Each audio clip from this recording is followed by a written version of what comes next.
Welcome to the I Love Winnipeg Real Estate Podcast, your premier resource for buying, owning, and investing in Winnipeg's real estate market.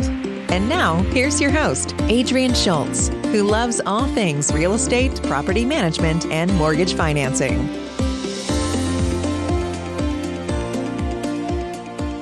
In today's episode, I want to speak with you about why mortgage pre-approvals are falling apart on deal day.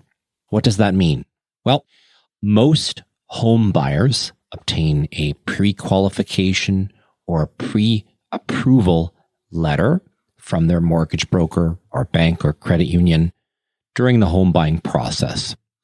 And they do so with the expectation and understanding or assumption that they are fully approved for a mortgage.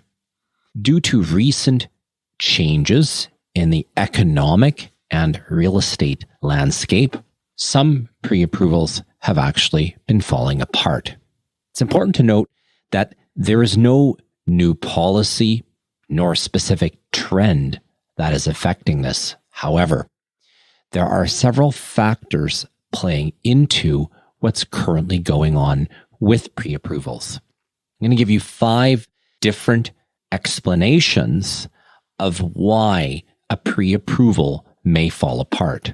Number 1, since the qualifying interest rate for a mortgage is 5.25%, or the mortgage rate plus 2%, whichever is greater.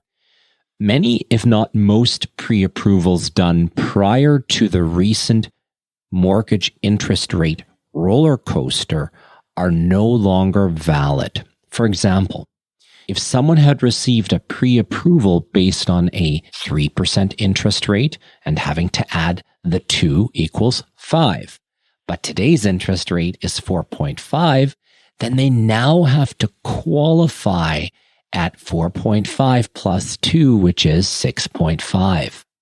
The way around this for many continues to be going with a variable or an adjustable rate mortgage such as prime minus 0.9, which would be 3.8%, plus the 2, which would be 5.8, slightly lower than the fixed qualification formula previously mentioned.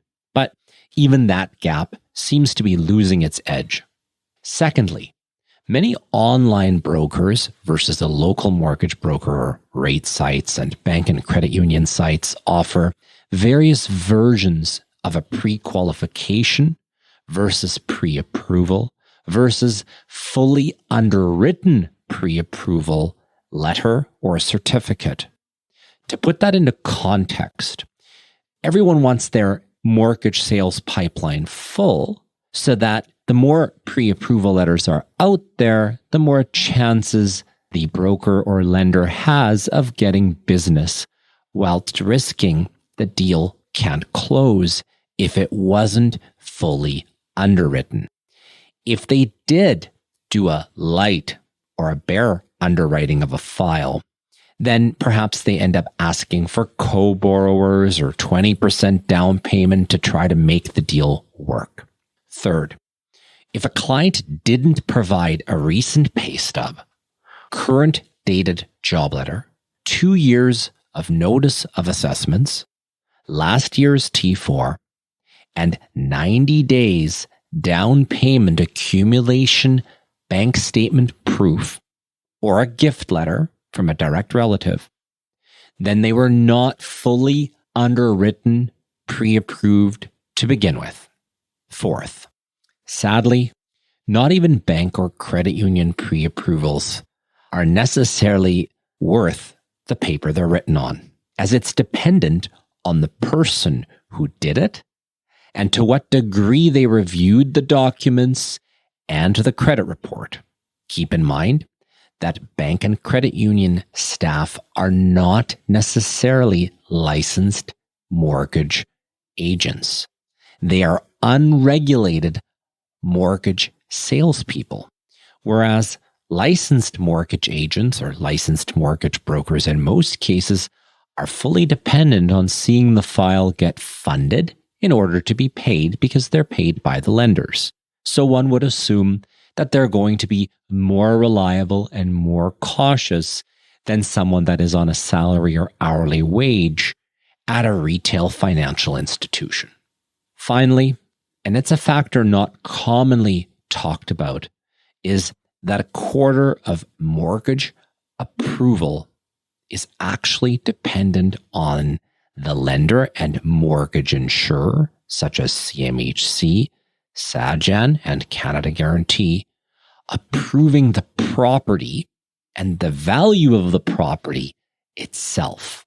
In the past weeks, mortgage insurers have more commonly been ordering desktop, drive-by, or even full appraisals, even on high-ratio insured mortgages, due to their doubting the sale prices because of the regionally dependent cooling real estate markets.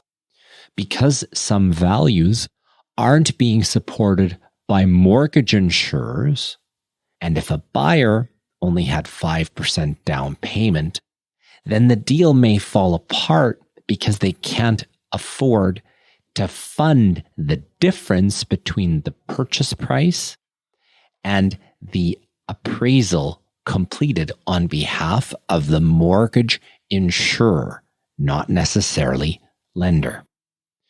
The irony is that appraisals don't seem to be keeping up with market values at the moment, but I'll leave that to a qualified appraiser to respond to.